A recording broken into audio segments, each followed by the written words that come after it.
Hello and welcome to the Branner Mako podcast. With me today, I have a Denise Thistlewaite, and she is on a bit of a crusade to help others, let's just say, find enlightenment. Hello and welcome, Denise.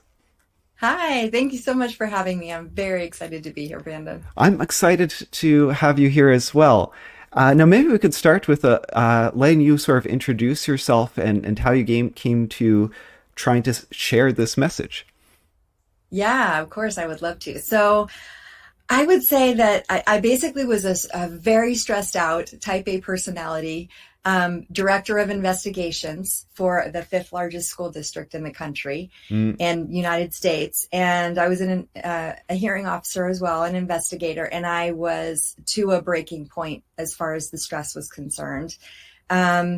And I had an enlightening experience myself, which led to a full on engulfment of research and study and trying different practices to get the feeling back that I had and how I can incorporate that into my everyday life.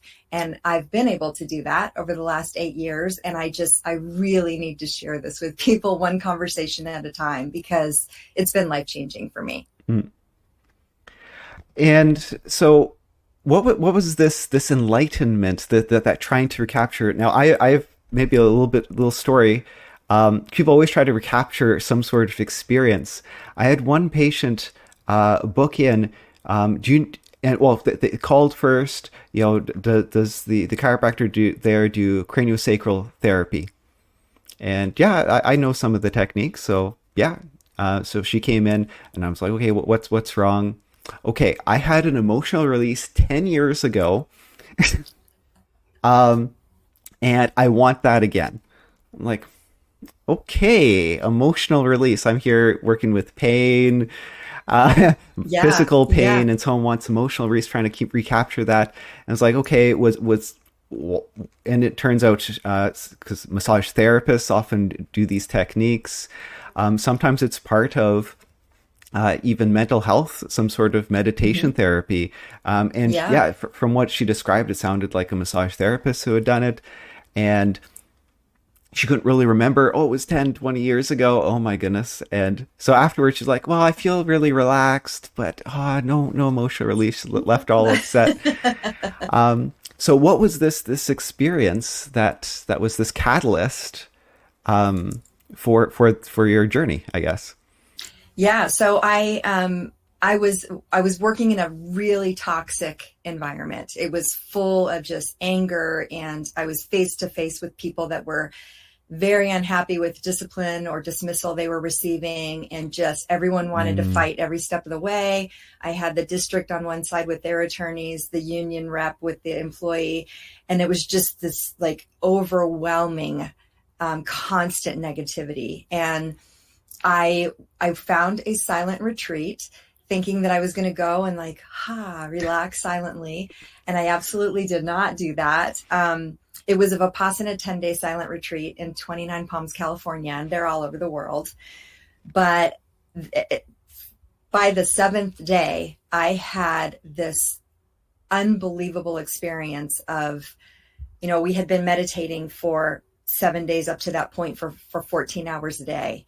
And it takes an incredible toll on your body physically to sit for very long blocks of time, emotionally, like it's like releasing emotional blocks kind of, because the way that you're doing the meditation is like taking things that were subconsciously just pressed down and making them break up and start to dissipate. And as that was happening, just this different energy came over me. And I, I was not a very spiritual person when I started this journey. I completely disappeared into this overwhelming love and light and freedom that I was one with God, universe, source, that I never could have imagined in my entire life. And it completely changed me, Brandon. Like my whole perspective on everything, on myself, on the work, on my family, on how I handled challenges. Like it changed me to the point that when I got home, I had to find a way. I was becoming desperate to find a way to recapture it Hmm. again. And that kind of was through the journey of figuring out what really happened to me.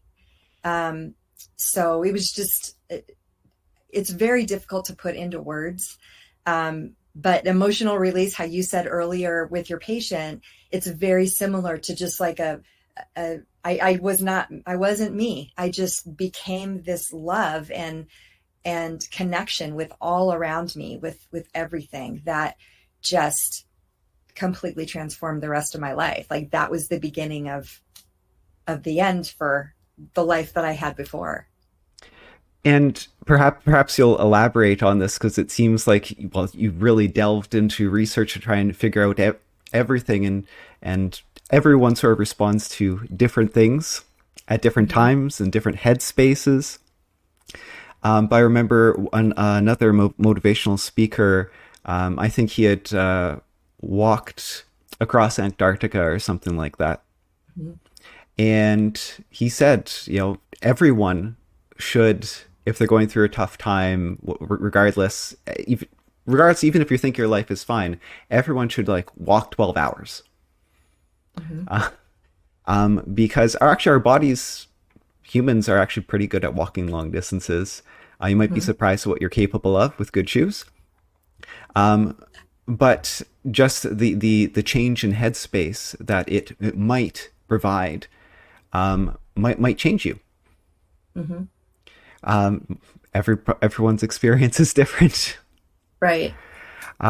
Actually, I went preparing for this interview, the little preparing that I did. I had mixed you up with someone who was going to talk about being abducted by aliens. And honestly, when I Wow. figured out, oh no, these this way, okay. Oh, enlightenment. I'm starting to read about what you wrote on sort of your description. I'm like, wait, is this what person that have an out of body sort of experience? Maybe I wasn't It wrong. kind of was. Yeah, yeah. Yeah, well, I want to meet that other person, by the way. The three of us could have an unbelievable conversation. But um, it was like having an out of body experience. That's how, people that I've interviewed with before, they're like, that sounds like an NDE or an ayahuasca trip, one or the other. And it very much was like that. Although I didn't have that knowledge before it happened to me, that's what I've kind of found in the research that I've done after I had come home. there was a researcher actually working at the university I did my undergrad, who was doing research into near-death experiences, out-of-body experiences, and in his limited sample size, he was able to repeatedly um, uh, introduce people into that state by simulating a combination of points in the brain. Sort Wow. of disproving like God, Huh? potentially. Okay.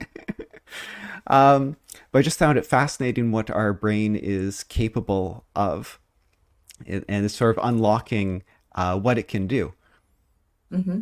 Absolutely. Like how much of our brain truly is not explored? Is it like, I want to say that it's less than 10% that we use, right? Well, So that's at just once, it's that's sort of a myth, sort of not a myth. okay. Because yeah, if you average it out and look at functional MRIs, maybe it's like that 10%, Hmm. but it's a different 10%, because if you're using your hands, it's a different 10% if you're dreaming, it's a different 10% if you're walking, it's a different Oh, that 10%. makes So sense. we use 100% of our brain. We use 100% of our brain, and our brain Oh, interesting. yeah, it has a lot of plasticity to it, even as we're older. Um, it's fascinating if you take someone's brain, who hasn't injured their back, and you have them move and you look at the parts of the brain that light up. You have someone who injures their back and they're bedridden for 1-2 weeks, and you image their brain again, and the amount of space that their brain lights up, it's much smaller. The brain has used that part of the brain for something else already. It's reprogrammed it. Wow, that's Oh, they've done fascinating. this with fingers too. They've taped them together so they move like a hand, and it's within like a day that your brain starts to rewire things to accommodate that, and it takes hours for it to start to reprogram it back to the way it was for individual Wow, finger control. So that's interesting. sorry, this might be really interesting for the audience as well. This is why rehab to get out of chronic pain. I know we're not talking about chronic pain, but to No, get no, go for out it. of chronic pain, the secret isn't more chiropractor visits.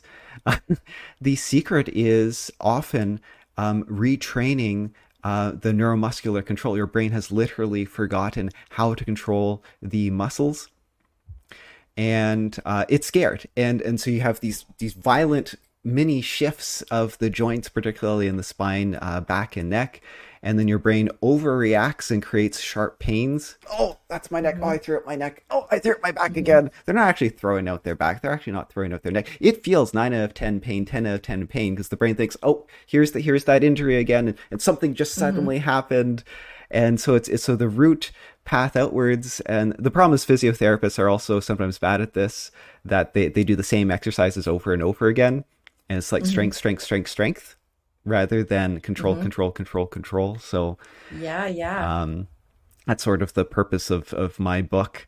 So yeah, plasticity in the brain. It's so we use 100%, and if we don't do a certain thing, we have to relearn it. Hmm. And if we want to regain something, we have to really push our boundaries to regain something. One thing, maybe this will guide us to our next topic, that I loved when I saw your profile, was that you had the word metacognition there. Hmm. And metacognition, and I love that you were in education, because metacognition is why I was good at school. It's why a lot of students succeed in school. If you know what you know, and if you know what you know what to study. Hmm. Yeah. So it's the key to succeeding in school, and it's sometimes the key to helping get yourself out of a certain headspace as well, or at Hmm. least that's what I've found. Why did you put metacognition in the list of things you like to talk about? Wow. So metacognition has made a complete difference in my perspective, in my actions, in my choices, in my thoughts, words, emotions, because we're also caught up in our story, right? And the work that I was doing, I was dealing with people that basically were the kids that were in the dean's office that have not made better choices, and now they're the adults in the dean's office. Similar situation. And I was trying to make them understand that they have choices. But if people are not aware of their metacognitive ability, or that it even exists, they're so caught up in their story, in their emotions, in their tragedy, and their past defining them, so many things, that they can't take a step back and remove themselves from the thought and the thinking that's causing them all of their emotional pain and distress. And for me, when I learned that, okay, I have thoughts and I'm thinking about my thoughts, and those are two different aspects. And when I looked at having the ability to notice, for me, it was my physical body responses to my emotions. Mm. When I started to get angry, when I started to get upset because I'm reliving it in my brain, and you're putting yourself through all the pain like it's happening right now. And I could notice that and say, this is happening in my gut. My muscles are clenching. My body temperature is rising. And I just say, stop, like, take a step back, look at things from a different perspective, like you're watching the movie. How can I react in a better way? This isn't something that I'm embroiled in right now. I have choices to make to not drag myself down into that ugly rabbit hole of feeling all of that emotion again. And when I learned to do that, to stop, notice, take a breath, and feel what's happening in my body and say, no, I'm going to look at this more objectively. I made so many better choices in my life, and my reactions to situations that I was dealing with were before like snap reaction and judgment. And you get yourself even tangled more deeply into it. But it was like a light went on when I realized, oh my God, like this has so much power. Our brain, what you've just described, is a little bit of cognitive behavioral therapy. It's a little bit of hypnotherapy. Um, what you've just described, I often will do with patients who are suffering where their pain is definitely caught up more in the central nervous system. Mm-hmm. Not now, technically, everyone's pain is in their head because it's an emotion. So if I cut off your Okay. arm, I could say the pain's all in your head because, but it's very dismissive to say that. So people feel genuine pain, but I'll get people where I'll touch their skin and it'll be ah. Well, of course, touching their skin doesn't cause any damage. Mm-hmm. It's an overreaction from the nervous system, which includes, there's so much patient education that's required. I have to tell them, well, you actually have brain cells in your spinal cord. Signals from your nerves don't go actually straight to your conscious brain. They go to brain cells in your spinal cord. Then your spinal cord decides whether to send up the signal or not and how much signal to go up. And then it goes to brain cells, which then listen to or ask your memory. Okay, what do we know about that region? Okay, Mm-hmm. we're watching that region. Okay, so anything that happens in that region, we're going to amplify pain some more, and and then with the amount of signal coming in, and it does a little calculation with a formula. Then it sends it to conscious mind. Um, and once they realize that connection, that pain is a calculation, a calculated Mm-hmm. emotion, rather than pain equals damage, then we have a session where we do exactly what you just described. Okay, think about that region. Think about it's. Well, I'm going to touch it. It's not going to cause damage. I'm going to compress, cellulose, fat cells, skin cells, dermal cells. A centimeter. There's no way I can damage any muscle. Everything is safe. And they're like, oh, it doesn't hurt. Wow, that is so fascinating. So, Yeah. yeah, I have to ask you this because I was reading about this and you can tell me the answers. You're giving me all of these answers. So, um, I thought it was so interesting when I was reading about how we have all of these sensory signals coming through our five senses, not even just talking about our subconscious and our sixth sense, our gut Mm-hmm, feeling, all of mm-hmm, that, but how our body disseminates what it's going to pay attention to. Like it feels this shirt on my skin. It feels the mm-hmm, fabric. It feels the mm-hmm, temperature, right? It feels if it's rubbing mm-hmm, somewhere, but I don't know that. I don't cognitively think about that or have that unless it's an uncomfortable mm-hmm. sensation because my other senses are dealing with all of these other things. So it feels like almost like you're going through the motions of, say, yeah, you're walking down the street and you're seeing these things, but then something grabs your attention that's out of the ordinary or uncomfortable. And now all of your sensory perception or attention is based on that thing. And that's what it springboarded from what you said to, Humans are natural problem solvers, and yeah, we gravitate to whatever the problem is. Just in general, I've heard it described as the broken tile. There could be 10,000 perfectly perfect tiles on a wall or on a floor, a mosaic, and our brain can pick out the one that's misplaced or crooked. uh-huh. But going into more the practical, yes, our brains do shut off basically our conscious mind. It doesn't tell our conscious mind that our shirt is touching our body. And in fact, that can happen even at the level of the brain cells in our spinal cord that send signals up. In fact, there's a lot of theories because we don't quite 100% understand how everything in the nervous system works. Mm-hmm. But part of gate control theory is, our brain can only focus on one thing at a time. I'm actually, even though I have a chiropractic license, I actually don't do a lot of crick cracking. I don't think that's a good long-term solution for anything.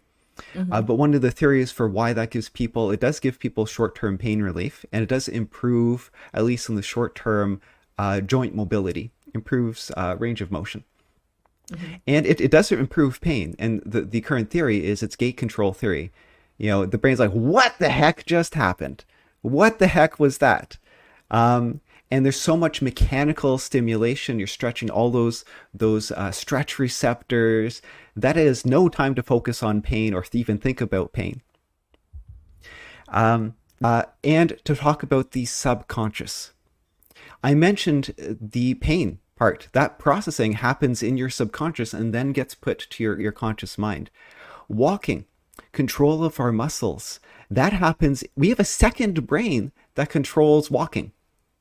That's why we don't have to think about it. Right. So our Breathing. cerebrum Yes. contains our Seeing. active thoughts, and Yeah. there's a cerebellum.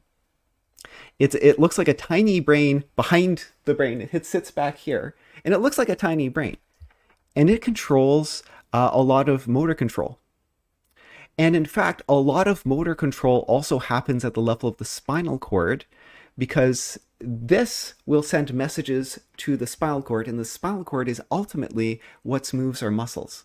We have so many brain cells in our spinal cord. It makes a lot of Wow. decisions for us. Do you know, like if you touch something hot and that withdrawal reflex, Hmm. that actually happens. The withdrawal reflex actually happens at the level of the spinal cord. The spinal cord is like, wow, something is hurting the hand. I got to pull that hand away fast. It does even consult the brain. It activates the muscles on its own. Oh my gosh. So And I have a then, question for you when you're done. yeah, and then after the conscious brain is like, oh, what the heck just happened? That's why it's so involuntary. When the Yeah. doctor is checking your reflexes of the knee and such, that reflex reaction doesn't happen in the brain. That happens with the spinal cord making a decision to fire the muscles on its own. Wow. So yeah, our subconscious, our brain has multiple levels. One more story because this one's really fascinating. Yeah. A Someone who lost their vision. Well, their eyes worked fine, but the connection between their conscious mind and their eyes was severed. But the eye information, the visual information, still went to the subconscious mind. Oh my goodness. So I love this study. Medical doctors are just making stuff up in the law of these studies, right? Well, particularly case studies involving one person. So they thought up a little experiment for this patient, and brought up a whole bunch of garbage bins and mops and pans, all spread out in the hallway at the hospital, and then asked Uh-huh. this patient, "Okay, I want you to walk down the hospital. Don't worry, everything's fine. Just walk down the hospital." Again, a blind patient, and the patient starts stepping over things, maneuvering around things, Oh my and they're asking, gosh. why are you moving like that? I don't know. I don't know. Wow. So the power of our subconscious mind, it is quite powerful. So I guess now we can get to your question or comment. Yeah. So that's super interesting. So just the other day, this was very bizarre to me, to the point that I stopped and I'm like, what's happening right now? I was in a public place. We're at a restaurant, went into the bathroom, turned the water on, and the water was very hot in the public restroom. And I thought, wow, like this is unusually warm water. But me, I was like, fine. And I have a pretty high heat tolerance. I take very hot showers. I know that is not good. Then followed by very cold. But I'm washing my hands, and a little girl came up next to me. And at first I was like thinking, oh, like tell her, but it was too quick. So she turned on the water and she's walking here and she goes, this water's so hot. But she didn't take her hands away. And I was like, what is happening? Like, how would she not react, unless, I guess it's possible that it just wasn't that hot, and she reacted in tone and in verbal, you know, exclamation. Maybe the motor memory for washing hands took over and overrode the safety warning. Wow. That is just super interesting. Gosh, it's fascinating. It really, And really talking is. about hot showers, that goes into everything is bad for you or everything is good for you.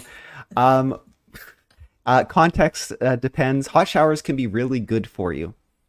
Okay. So if it feels good, if you like it, it can be really good. And followed by cold showers can be really good for you. I come from Finnish heritage. We go from a hot sauna and jump into an ice cold A lake. nice bath. Yeah. Yeah.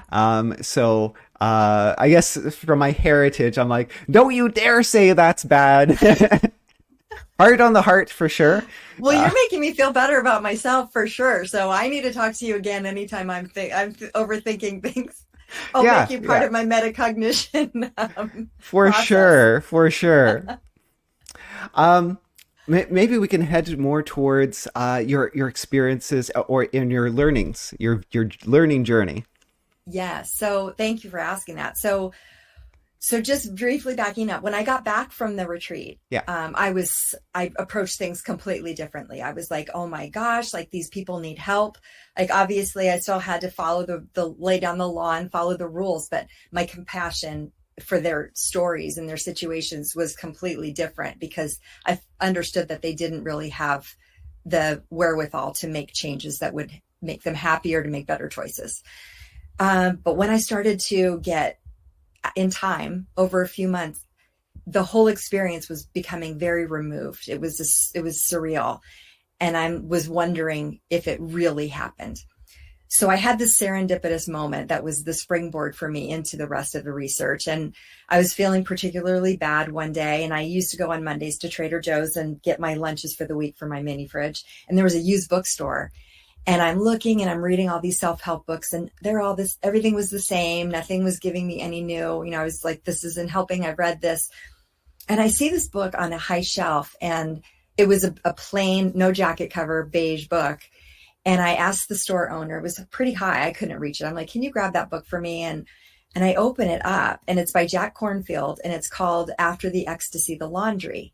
And I opened to the specific spot where he's explaining that enlightenment is real and how after many people experience this, to go back to their regular humdrum or, regular lives with their doing the laundry, making dinner, going to work, how they feel this depression and sense of loss and how you can kind of deal with that. So I was like, oh my God, like this is actually the book. I'm like, this is me. This is me. I was led here to read this.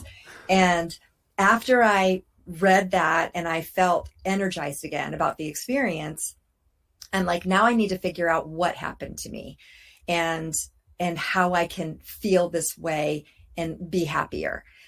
So part of the journey was how I was like reading a lot about energy and blocked energy and how you can actually release that from your subconscious. And I feel like the Vipassana meditation, that's what it was doing. So you're consciously focusing on little tiny squares from the top of your head. It's a body scan, but it's with very specific intention of small spaces to try to feel a vibration of any kind. So you're doing head to toe and back up again for hours and hours for 7 days. And before the enlightenment experience, I actually had what was somewhat of a dark night experience where I was hallucinating. I mean, thank goodness I had read before about it because I don't know if I would have handled it well had I not been mentally prepared. But I really feel like all of that blocked energy was just bubbling up and bubbling out and all the garbage and was just being released in this way. I'm very interested to hear what you think about that. But yeah, so after I realized what that was, then I'm like, okay, now how can I deal with all of these emotions and all of these feelings? And that brought me to the, mindfulness has completely changed my life. The Meta-Cognition, how I can incorporate mindfulness into changing my experiences and everything that I'm doing and everything that I'm feeling and be more in the present moment. So I'm not trapped in all of that emotional stress of things that have happened in the past or worry about the future. So, you mentioned visualizations just in general. Mm-hmm. The power of visualizations helps people to different amounts in different ways at different times. Again, Okay. um, this is one thing I get mad at with other health professionals and a younger version of myself is, or even myself when I'm in a rush, is you treat everyone the same, and you just treat everyone. Well, 90% of the time, the diagnosis is this, so I'm just going to treat them for that. Mm-hmm. Well, you have to. Well, but the 10%, it's not that. Or what happens if they have 2 things wrong with them, 3 things wrong with them? Everyone is unique, and you have to. If something doesn't work, you have to shift or pivot. if the small cubes of energy doesn't work, maybe a different visualization would work for someone, for example. Mm-hmm. So energy, the concept of energy has persisted in alternative medicine for thousands of years. Um, I wanted to be able to use needles because I heard that they were good for helping muscles relax, and they are, Mm-hmm. according to research and according to my clinical experience, they are. But I needed to get acupuncture certification and write a board exam, a national board exam, Mm-hmm. in acupuncture in order to use needles. So I'm like, okay, it's going to be about needle safety. No, it was like 1 hour of needle safety. It was over 100 hours of memorizing every single meridian, every single acupuncture point, and those were the tests on the exam, the test questions. You know, what's Mm-hmm. the acupuncture point for this? And I was like, Mm-hmm. oh my god. Which that is a lot about energy stagnation or blood stagnation. Now, whether, well, and then there's energy healing. The first Mm-hmm. chiropractor was an energy healer, Mm-hmm. and he was helping people. Lots of good reviews. There's still energy healers out there, I have an appointment with an energy healer in mid-November, and I cannot wait to get there. I cannot wait. which is all about visualization in my mind. Mm-hmm. It's all about guided visualization. It's a guided meditation. It because physically they can't interact with any of your tissue. They can't interact with your mind. They can't interact um, with your nervous system. It is only through your interpretation of the participants, the clients participation that And can the belief, have the right? belief that can have an effect. So hopefully us discussing this won't influence your experience, because although I am critical of those individuals, and chiropractors can claim crazy things too, when people are seeking those out instead of that person needs surgery, right? Right, right, right. Yeah. But if someone gets a positive experience of something, I don't want to squash it Mm-hmm. with my big boot of science. If because a positive experience is a positive experience. Mm-hmm. And it's a positive experience, regardless of how it happens. And a positive Right. experience, we can measure positive experience. It changes how your nervous system behaves. It improves your immune response. We can measure the improvement in immune response if you're in a better mood. Wow. So we can have someone do energy healing, and then we can measure that their immune system is working better. It'd be interesting to do the same, like if someone had similar symptoms or their purpose for being there for a true believer and a skeptic And they have and done see. that. If someone comes out and says, no, that didn't do anything, we measure them and their measurements are the same. So it really is the belief. Yes, yes. But the acupuncture isn't that way, right? The acupuncture truly, because I again, I could be believing that it helped me, but I went through a stage of very chronic migraine where I was diagnosed. I'd been to a number of neurologists. I got the tunnel vision, like a lot of different things that I knew I would throw up once I was in the throes of the migraine. Had to be in a dark room for, 40 hours because I just couldn't function at all. And the acupuncture helped me. And I feel like it was a preventative measure and I needed a lot of treatment. But I felt like it really helped me when I was dealing with that. Even if you don't believe, but your subconscious believes, then perhaps that's what matters. Mm-hmm. Also, acupuncture, the needles do have a definite physical effect on the body. Mm-hmm. They definitely do relax the muscles. They definitely do change the blood flow, at least at a local level. Now, historically, migraines have always been associated with, because of the throbbing nature of the headache, it's been associated with blood flow. The current research, the current theories point it more towards it's basically a seizure in your brain. Even though it has the nature of blood flow, changing blood flow doesn't seem to help or make the migraine worse. So that's why we've gone away from the theory. But it definitely feels like blood flow is involved, and we still don't know whether, yes, it's a seizure in your brain, but who knows if it's not picking up pain signals or signals from nearby blood vessels to create the throbbing sensation. Your brain may be just listening to your blood vessels. That's what's peaking the pain. We're still not 100% sure how the brain works. And for headaches in particular, like migraines, so some people get tunnel vision, other people don't get tunnel vision. They can still be migraines. Yeah. The American, or is it the International Headache Classification, I forget what the name of the organization, there's over 200 different types of headaches. Oh, wow. That's a lot. Which can make diagnosis and treatment very challenging, Yeah. particularly with doctors who To just say the diagnose least. everyone with migraines. But yeah, so acupuncture, definite physical effect, and if your brain believes, subconscious or conscious, then it can also have a brain level effect. And I mentioned our brain can ramp up signals that are coming in, or ignore them. It might help have, in a very roundabout way, have helped your brain sort of rewire itself, cause some sort of rewiring, Hmm. maybe in a roundabout way again. And I encourage people to try different treatments, all sorts of treatments when nothing seems to be working, particularly mental health treatments, because rewiring of the brain, who knows what might trigger it. Hmm. Yeah. Yeah. Yeah. There were people at the retreat that did not have positive experiences at the Mm. end when we spoke. Like they were stuck in a dark place Yeah, I and could needed imagine therapy. you could Yeah. get a lot worse in a place like that. Yes. Yes. Yes. It's definitely, it was a risky thing to do on my own, knowing now in retrospect, I didn't have all the knowledge. I read about it and I knew some things. But for me, like you said, even having it been a positive experience for me, that was the catalyst to doing the additional research and finding things and learning about the metacognition and emotional intelligence and being able to put into practice things that changed the way that I behaved and thought, and then therefore responded to situations, which has just made my life so much better, so much more fulfilling, so much happier without internalizing all of the things that I was internalizing before.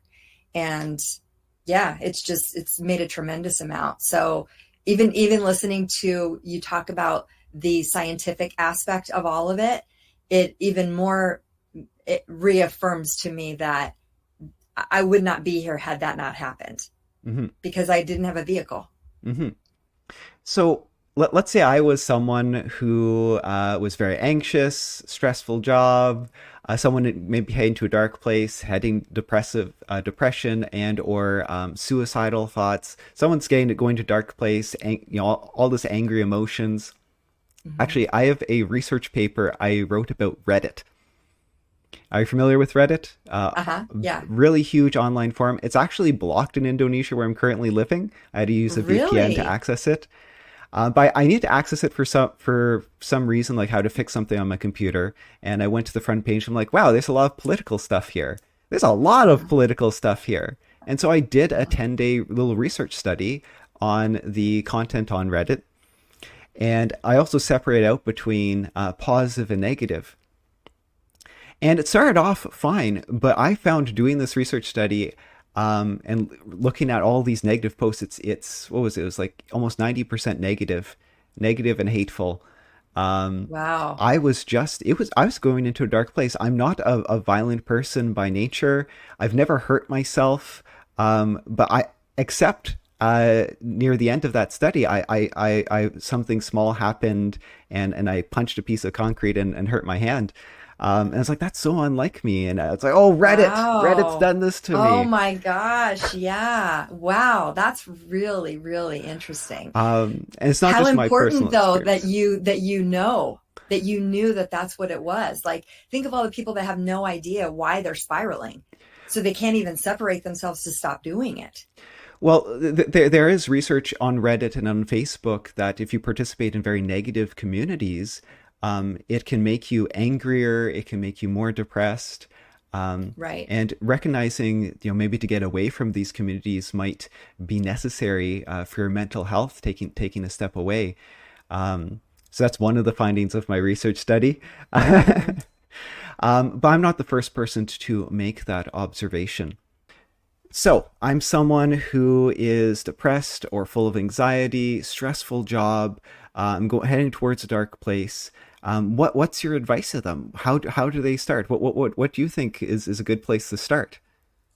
So, a really good starting point for me was understanding the mindfulness piece was huge. So, what I did when I got back to work and I started studying more about mindfulness and what it really meant, because I was thinking, like, what if the situation you're in sucks?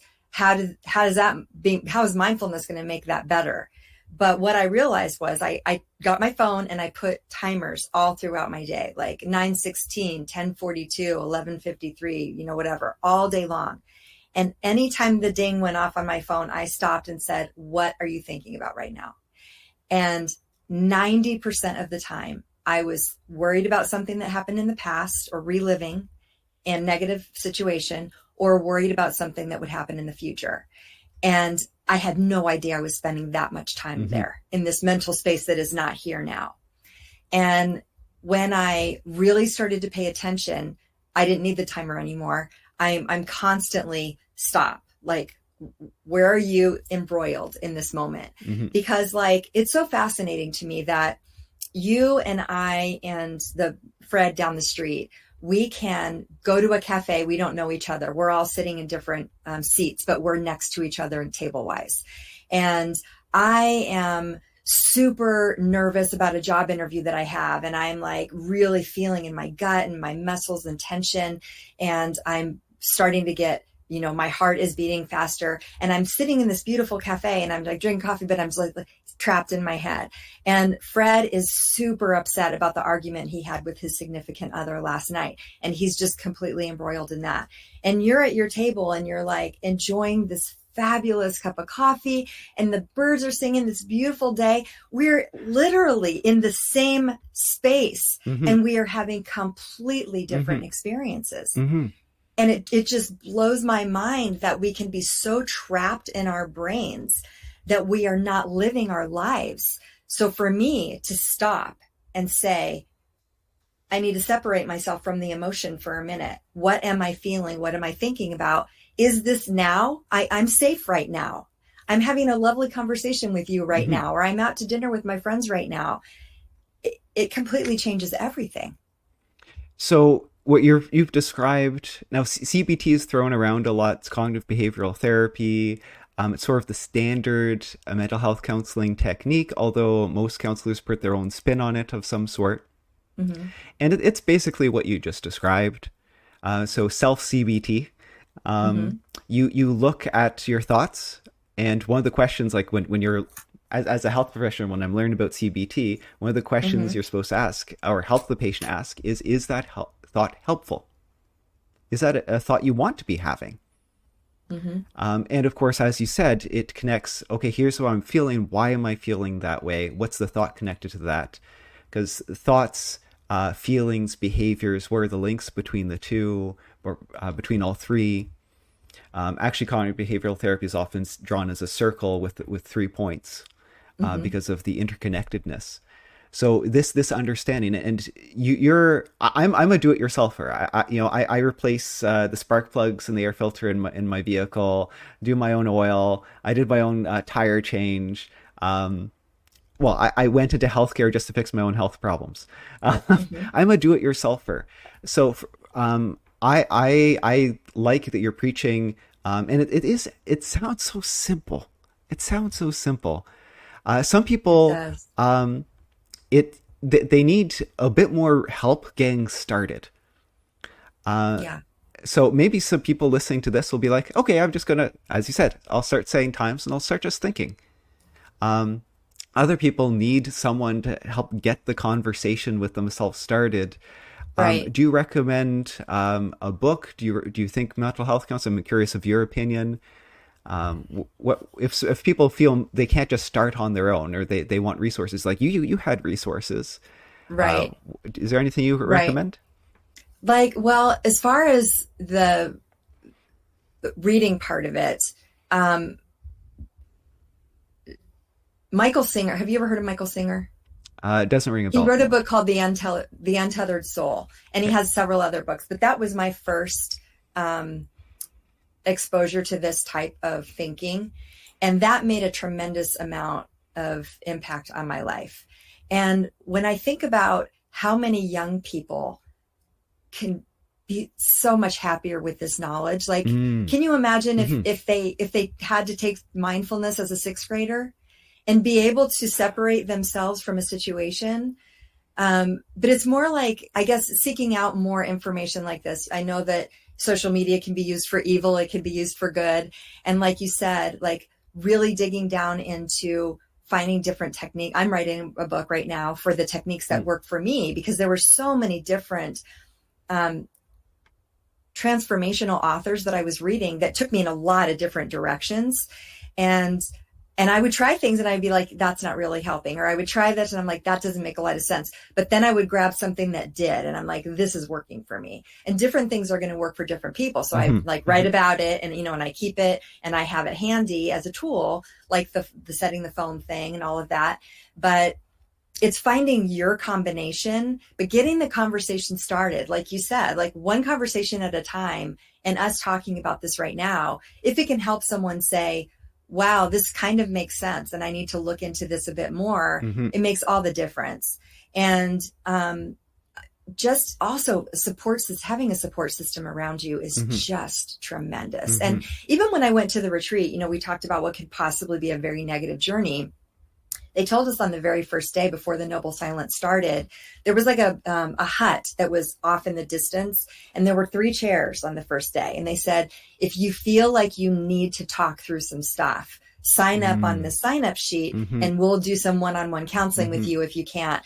And it was funny because, like you say, you're a do-it-yourselfer. When I went in there, I'm like, I will not speak. I am not speaking. Damn it. Like, I'm not doing it. And I was steadfast in, I'm getting through this without speaking. But as I started noticing, as the days went on, day 3, day 4, it went from 5 people in line to 17 people in line to 22 people in line. And there were 32 women that were together. The men's was separated from ours. But to see 22 people in line and seeing them all just waiting nervously to talk through their stuff, to me, that was so telling about the human psyche, for one thing. But the fact that they were like, okay, I need help with this, so important. And so many people would have left worse off had they not, I think, in my opinion, had that opportunity to talk through. Because you'd see them then again in the line 2 days later, like they still had more things that had come up. And it was, just to be able to guide them to a better place or help them understand what they were feeling was so, so important. Yeah, I can't, and I have not had therapy. I have never gone to a therapist, but I imagine that it is just, there were points in my job with the stress before I went on the retreat. I definitely needed therapy. Like I could have gone to someone and said, I'm losing it. Like, I don't know how to handle all of this negative energy being thrown at me. It was just crushing me. And it was making me so unhappy in my own life, because then I'd be driving home from work and I'm like crying. I have to leave this at the door. I can't drop this in my kitchen. I can't let my family see this or feel this. And it would have been a great help. But, I don't know. I just think everyone has to find the starting point for their path for what's working for them. And I 100% agree with you about everything you said about the help and finding your starting path. And it can be as simple. Maybe people will start putting some mindfulness to use today. I challenge you listening. Put some mindfulness to you do today. When this video is over, couple minutes, just think about what you're thinking. Exactly. Okay. I have a few comments. I'm going to name drop Psycho-Cybernetics because there's an excellent audio book which is available free on YouTube at the moment. The author's dead. Okay. I don't feel bad about stealing his money. But it's about getting your subconscious to work for you. Trying to change your self-image and what your brain thinks of itself and what it's capable of and what you're capable of. And it's helped me in ways that other mindfulness techniques haven't. So yes, I'm interested to hear. So Psycho-Cybernetics, awesome audiobook available on YouTube for free. I'll mention counseling. Some great counselors out there, some terrible ones, really terrible ones. I have gone to counseling a few times in my life. Most of the times unwillingly. Again, I'm a do-it-yourselfer. Um, a couple times when I've needed it the most, I've had friends or family drive me there, walk me in, force me to sit down, say I'm not Mm-hmm. taking you away from here until I'm staying at the door. You can't leave. You're going to sit here and do this. Um, but but luckily I've run into some really really good ones.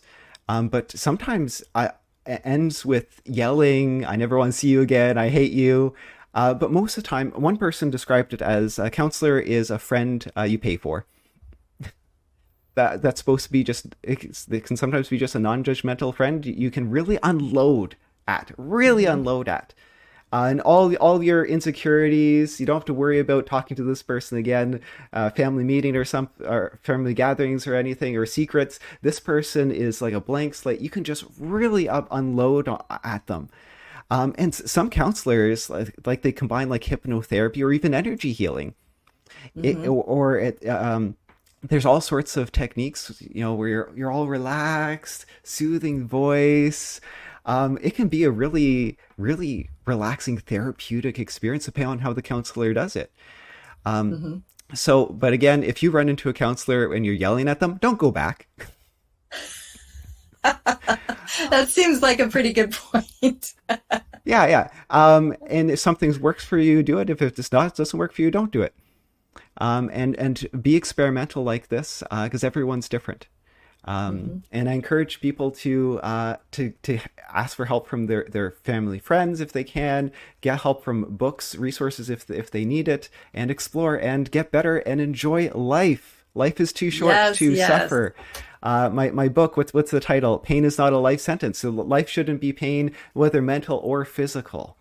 So maybe this is a good point to wrap it up. Do you have any final message? Oh, that's a great title, by the way. And I look forward to reading your book. Yeah, just people being open to trying different things to try to make their life better and get out of their head. Metacognition that we talked about earlier is such an important part of all of this. Just to put into practice little things, just like stop and notice what you're doing, what you're feeling, how your body is reacting can really stop a spiral of anxiety. And I think that one step at a time, we really can make our lives much more fulfilling, for sure. Well, thank you so much. This was a joy. I think we had some great energy. I love all the Yes, little mini conversations we had, all the topics we touched on. This might be me my too. Very favorite fluid. podcast so far. Thank you so much for joining me. Thank you. It was very, very nice to talk to you. I hope we can do it again sometime.